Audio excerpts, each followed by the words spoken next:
Hey everyone, welcome back to our channel. In this quick video, I will show you how to cancel your Anytime Fitness membership. Let's get started. First of all, check your membership agreement. Anytime Fitness locations are fenced, so cancellation policies may vary. Look for the Look for details on notice periods, fees, and how to cancel.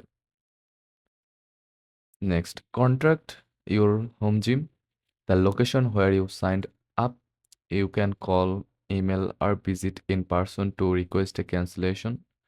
Be sure to ask if a written notice or form is required. If written notice is required, draft a cancellation letter.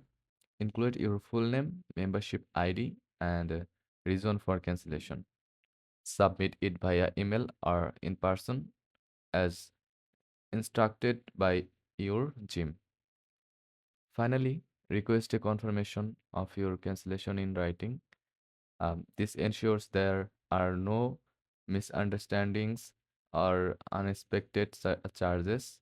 And that's it. Canceling your Anytime Fitness membership is straightforward with these steps.